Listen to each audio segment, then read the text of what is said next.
নামাজ ছেড়ে দিয়েছো, তওবা করো, মাফ করে দেবো। জেনা করেছো, তওবা করো, মাফ করে দেবো। আকাশ সমান গুনাহ করেছো, তওবা করো, মাফ করে দেবো। আল্লাহু আকবার। শুধু তাই নয়, আল্লাহ বলেন বান্দা যখনই তওবা করবি তোরে আমি পছন্দ করি। আল্লাহর রাগ যেন আমাদের মধ্যে চলতে না থাকে, আল্লাহর রাগকে কমাতে হবে। আল্লাহর রাগকে আমাদেরকে কমাতে হবে। এই রাগ কমানোর জন্য আমাদের কি করা দরকার? আমাদেরকে কি করতে হবে? আল্লাহর রাগ কমিয়ে দেয়, আল্লাহর গজবকে কমিয়ে দেয়। আল্লাহর সকল ধরনের বান্দার প্রতি যে ক্রোধ থাকে, এটাকে কমানোর জন্য সবচেয়ে উৎকৃষ্ট মাধ্যম হলো তওবা। বলেন কি? তওবা। তওবার মাধ্যমে আল্লাহ সুবহানাহু ওয়া তাআলা আমাদেরকে পছন্দ করেন। যেমন আল্লাহ সুবহানাহু ওয়া তাআলা সূরা বাকারার 222 নম্বর আয়াতে বললেন, ইন্নাল্লাহা ইউহিব্বুত তাওয়াবিন, ইন্নাল্লাহা ইউহিব্বুত তাওয়াবিন ওয়া ইউহিব্বুল মুতাতাহহিরিন। আল্লাহু আকবার, আল্লাহু আকবার। আল্লাহ বলতেছেন, বান্দা যদি আমার কাছে তওবা করো আমি তোমারে ভালোবাসি। যদি আমার কাছে তওবা করো, তোমার গুনার জন্য তওবা করো, নামাজ ছেড়ে দিয়েছো, তওবা করো, মাফ করে দেবো। জেনা করেছো, তওবা করো, মাফ করে দেবো। আকাশ সমান গুনাহ করেছো, তওবা করো, মাফ করে দেবো। আল্লাহু আকবার। শুধু তাই নয়, আল্লাহ বলেন বান্দা যখনই তওবা করবি তোরে আমি পছন্দ করি। এত গুনাহ করার পর তুই যখন আমার সাথে তওবা করবি আমি তোরে পছন্দ করি। শুধু তাই নয়, আল্লাহ সুবহানাহু ওয়া তাআলা বলেন যারা মুতাতাহহিরিন, যারা পবিত্রতা অর্জন করে আল্লাহ তাদেরকে পছন্দ করেন। আমরা পবিত্রতা অর্জন করি কি দিয়ে? উযু দিয়ে। বলেন কি দিয়ে? উযু দিয়ে। আমরা পবিত্রতা অর্জন করি তওবার মাধ্যমে। প্রথম এটা হলো আত্মার পরিশুদ্ধতা।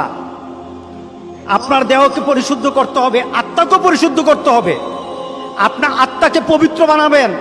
আত্মাকে পবিত্র বানাতে হলে তওবা লাগবে। এটা পানি দিয়ে হবে না, মাটি দিয়ে হবে না। আপনার আত্মাকে যদি পবিত্র করতে চান তাহলে তওবা লাগবে। কি লাগবে? তওবা। এবার আত্মার পবিত্রতা হলো তওবা দিয়ে। এবার দেহ পবিত্র করবেন। আমার মাবুদ আমাদের প্রতি রাগ করে আছে, আমাদের মাবুদ আমাদের প্রতি রাগ করে আছে। আমাদের মাবুদকে আমাদেরকে সন্তুষ্ট করতে হবে। আমরা আমাদের মাবুদকে রাজি করতে হবে। আমরা তওবার মাধ্যমে আল্লাহকে রাজি করতে আর চেষ্টা হব। গোটা পৃথিবীর মুসলমান আর সময় নাই। সুতরাং আমরা আল্লাহর কাছে প্রাণ বলে আজকে কাঁদি। যারা নামাজ পড়ো না, তুমি টের পাও না মসজিদের দরজা তোমার জন্য বন্ধ হয়ে যাবে। তুমি মনে রেখে দিও, মসজিদের সাথে তোমার সম্পর্ক তোমার হয় নাই, তুমি জান্নাতের দরজাও তুমি খুলতে পারবা না। তুমি এখনো বেনামাজি, এখনো সকালবেলা তুমি ঘুমাও, এখনো তুমি আল্লাহকে ভুলে আছো, এখনো তোমার কাছে তওবার কথা তোমার চিন্তাতে আসে নাই। তুমি অনেক কিছু হতে পারো, তুমি মুসলমানের কাতারে থাকবা না। তুমি অনেক কিছু হতে পারো, তুমি ইসলামের কাতারে থাকবা না।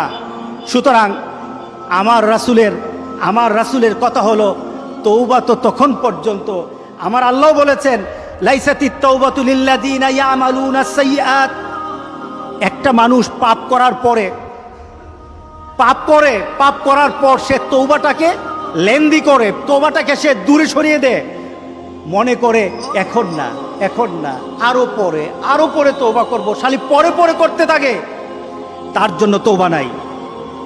হাত্তা ইদা হাদরা আহাদাহুমুল মাউত, যখন মৃত্যুর দুয়ারে চলে যায়, যখন সে ইনসেপ্টিকেরিয়াতে চলে যায়, যখন সে বিভিন্ন ধরনের আইসিইউতে যায়, তখন বললে ইন্নী তুবতুল আন, এখন তওবা করতেছি। আল্লাহ বলেন এটা আমার কাছে তওবা না। যারা এইভাবে তওবা করে তাদের তওবা আল্লাহ বলেন লাইসাতিত তাওবা, এটা তওবা নয়, এই তওবা আমি কবুল করি না। রাসূল সাল্লাল্লাহু আলাইহি সাল্লাম বলেছেন মা লাম ইয়াতাগারগির, যখন গড়গড় আরম্ভ হয়ে যাবে তখন আর তওবা কারো কবুল করা হবে না। গোটা পৃথিবীর মধ্যে কিন্তু গড়গড়ার পর্যায়ে চলে আসছে। এখনই আমাদেরকে ফিরে আসতে হবে।